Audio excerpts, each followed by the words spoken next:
നിങ്ങളുടെ ഫേവറേറ്റ് സീരിയലുകൾ ടിവിയിൽ വരുന്നതിന് മുൻപേ സൺ നെക്സ്റ്റ് ആപ്പിൽ കാണാം. ഇനി എല്ലാവർക്കും മുൻപേ കാണൂ. ഇപ്പോൾ തന്നെ സൺ നെക്സ്റ്റ് ആപ്പ് ഡൗൺലോഡ് ചെയ്ത് സബ്സ്ക്രൈബ് ചെയ്യൂ. ഒരു കാരണവശാലും ജാമ്യം തള്ളാൻ കോടതിക്ക് പറ്റില്ല. പിന്നെ ഈ സീനിയർ വക്കീലന്മാരായിട്ടൊക്കെ ചർച്ച ചെയ്യുമ്പോൾ അവർക്ക് കൺസൾട്ടിംഗ് ഫീസ് കൊടുക്കേണ്ടി വരും. അല്ല, എനിക്കൊരു രൂപ പോലും വേണ്ട. അങ്ങനെയല്ലല്ലോ സീനിയേഴ്സ്. കുറച്ച് കാശ് ചെലവുണ്ട്. എത്രയാ മോളെ? ഒരു 50,000 രൂപ വേണ്ടി വരും. 50,000 രൂപയോ? അമ്മേ, അത് കുറവാ. കോടതി ചെലവില്ലേ, പിന്നെ കൺസൾട്ടേഷൻ ഫീസും ഉള്ളതല്ലേ. അല്ല, ഞാൻ കൂടുതലല്ല അമ്മേ പറഞ്ഞത്. ഞാൻ അങ്ങനെ പറയൂ അമ്മേ. ശരത്തിനെ പുറത്തിറക്കേണ്ടത് എന്റെയും കൂടെ ആവശ്യമല്ലേ. അതൊക്കെ ശരിയാ. എന്നാലും 50,000 രൂപയെന്നൊക്കെ പറയുമ്പോ എന്തെങ്കിലും കുറയ്ക്കൂ മോളെ? അമ്മ, ഏറ്റവും കുറവ് പൈസയാ ഞാൻ പറഞ്ഞത്. ജാമ്യം തള്ളിയ ശരത്തിനെ റിമാൻഡ് ചെയ്യും. പിന്നെ അവന് ജയിലിൽ കഴിയേണ്ടി വരും. അത് ഒഴിവാക്കാനാ ഞാൻ നോക്കുന്നത്. ശരി, ഉണ്ടാക്കിയല്ലേ പറ്റൂ. ഞാൻ ശ്രമിക്കാം. അമ്മ, എന്റെ കയ്യിൽ കാശില്ലാത്തതുകൊണ്ടാ. ഉണ്ടായിരുന്നെങ്കിൽ ഞാൻ അമ്മയെ ബുദ്ധിമുട്ടിക്കില്ലായിരുന്നു. എനിക്കറിയാം അമ്മയുടെ പ്രയാസം. വേറെ വഴിയില്ലാത്തതുകൊണ്ടാ. ശരി മോളെ, ഞാൻ നോക്കാം. പക്ഷേ മോളൊരു ഉറപ്പ് എനിക്ക് തരണം. ഒരിക്കലും ശരത്ത് ജയിലിൽ കഴിയാൻ ഇടവരരുത്.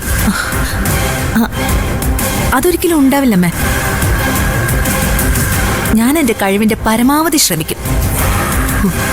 എന്നിട്ട് പുറത്തു കൊണ്ടുവരും. എന്നാ കാശ് റെഡിയാവുമ്പോ ഞാൻ വിളിക്കാം മോളെ. ശരി അമ്മേ.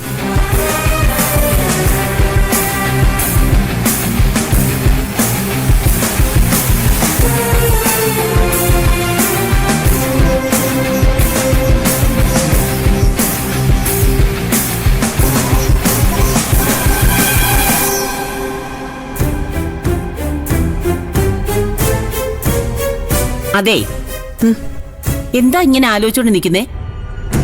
അമ്മയുടെ കയ്യിൽ കാശ് വല്ലതും ഇരിപ്പുണ്ടോ? എന്റെ കയ്യിൽ എവിടുന്നാ കാശ്? അല്ല, നിനക്കെന്തിനാ ഇപ്പൊ കാശ്? വക്കീലിന് കൊടുക്കാനാ. ചന്ദ്രയല്ലേ വക്കീല്? എന്നാലും കോടതിയിൽ ചെലവുണ്ടാവില്ലേ അമ്മേ? ചന്ദ്ര വിളിച്ചു ചോദിച്ചു. നേരത്തെ കൊടുക്കേണ്ടതായിരുന്നു. കയ്യിലില്ലാത്തതുകൊണ്ടാ അത് ചെയ്യാതിരുന്നത്. ചോദിച്ച സ്ഥിതിക്ക് ഇനി അത് കൊടുത്തല്ലേ പറ്റൂ. എന്റെ കയ്യിൽ 1 രൂപ പോലും ഇല്ല. ഇനിയിപ്പൊ എന്തോ ചെയ്യും? എവിടുന്നുണ്ടാക്കും ഇത്രയും പണം? ശരത്തിന്റെ അമ്മയോട് ചോദിക്കുന്നത് മോശ. ഇവിടെ വന്ന് താമസിച്ച് അവനൊരു കുഴപ്പം വരുമ്പോ അതും കൂടി അവര് നോക്കണമെന്ന് പറയുന്നത് ശരിയാണോ അമ്മേ? അത് തീരെ ശരിയല്ല. ചെയ്തത് ദേവികയാണെങ്കിലും നമുക്കും അതിലൊരു പങ്കുണ്ട്. അവൾ അങ്ങനെ ചെയ്യുമെന്ന് അറിയാമായിരുന്നിട്ടും നമ്മൾ അതിനെ ചെറുക്കാൻ വേണ്ട മുൻകൈ എടുത്തില്ല. അവൾക്കൊന്നും ചെയ്യാൻ പറ്റില്ല എന്ന് വിചാരിച്ച് നമ്മൾ വെറുതെ ഇരുന്നു. കുറച്ചുകൂടെ ശ്രദ്ധ നമ്മുടെ ഭാഗത്തുനിന്ന് ഉണ്ടാവേണ്ടതായിരുന്നു. അങ്ങനെ ചെയ്തിരുന്നെങ്കിൽ അവനിപ്പോ ഇങ്ങനെ ഒരു ഗതി വരില്ലായിരുന്നു.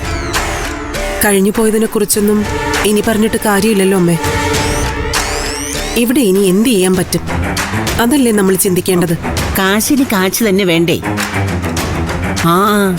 ഒരു കാര്യം ചെയ്താലോ പാർവതി? ദേവികയോട് ചോദിച്ചാലോ? ഇപ്പൊ രൊക്കം പണം എടുക്കാൻ അവളെ കൊണ്ടേ പറ്റൂ. അമ്മ എന്ത് വർത്താനായി പറയുന്നേ? ദേവിക സഹായിക്കുന്ന അമ്മയ്ക്ക് തോന്നുന്നുണ്ടോ? അവളല്ലേ ശരത്തിനെ അകത്താക്കിയത്. അപ്പൊ അവള് തന്നെ വേണം പുറത്തിറക്കാൻ. കാര്യം എന്താണെന്നൊന്നും പറയണ്ട. കുറച്ച് കാശ് കടം ചോദിക്കാം. ഇടി, ചിലപ്പോ അവള് തന്നാലോ? തരുവോ? ചോദിച്ചു നോക്കിയാലല്ലേ അറിയാൻ പറ്റൂ. ദേ, ആവശ്യക്കാരന് ഔചിത്യം നോക്കണ്ട എന്നാ. അതെ, അവളുടെ അല്ലാതെ വേറെ ആരുടെ മുഖം മനസ്സിൽ തെളിയുന്നില്ല. നാണക്കേടാ. എന്നാലും പോയി ചോദിക്കാം. വേറെ വഴിയില്ലല്ലോ നമ്മുടെ മുന്നില്, അല്ലേ അമ്മേ? അവളല്ലാതെ വേറെ വഴിയില്ല. നീ ചെല്ല്.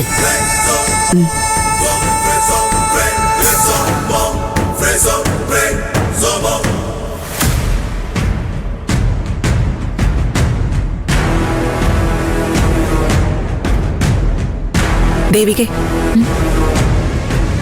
നിന്റെ കയ്യിൽ കാശ് വല്ലതും ഇരിപ്പുണ്ടോ? എന്തിനാ?